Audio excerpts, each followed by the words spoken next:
যুক্তরাষ্ট্রে H-1B visa আবেদনকারীদের জন্য এলো বড় স্বস্তির খবর।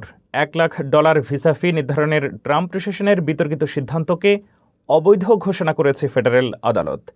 এই ঐতিহাসিক রায়ের ফলে স্থগিত থাকা হাজারো আবেদন আবারও প্রক্রিয়ায় ফিরতে পারে বলে মনে করছেন বিশেষজ্ঞরা।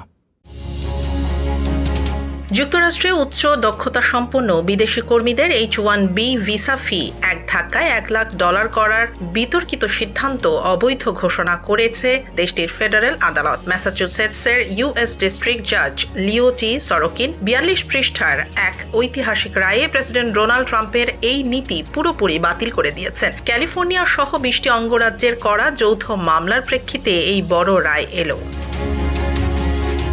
আদালতে স্পষ্ট জানিয়েছে প্রেসিডেন্ট ট্রাম্প কংগ্রেসকে এড়িয়ে গিয়ে একতরফাভাবে এই অবৈধ ট্যাক্স চাপিয়েছিলেন, যা তার সাংবিধানিক ক্ষমতার বাইরে। এর আগে এই ভিসা ফি সর্বোচ্চ $5,000 ছিল। ফি এক লাফে $1 লাখ করায় আবেদন পাশের সংখ্যা নাটকীয়ভাবে কমে যায়, যার ফলে আমেরিকার চিকিৎসা, শিক্ষা এবং প্রযুক্তি খাতে চরম কর্মী সংকট তৈরি হচ্ছিল।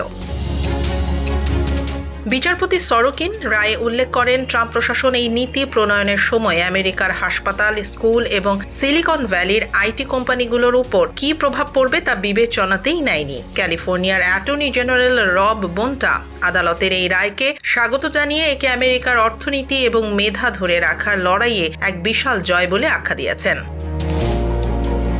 তবে হোয়াইট হাউসের পক্ষ থেকে এই রায়ের তীব্র বিরোধিতা করে জানানো হয়েছে, আমেরিকার নাগরিকদের চাকরি সুরক্ষায় ট্রাম্প প্রশাসন এই পদক্ষেপ নিয়েছিল এবং তারা এই রায়ের বিরুদ্ধে উচ্চ আদালতে আপিল করতে যাচ্ছেন। আদালতের এই ঐতিহাসিক রায়ের পর স্থগিত হওয়া হাজারো ভিসা আবেদন পুনরায় আলোর মুখ দেখবে বলে মনে করছেন বিশেষজ্ঞরা।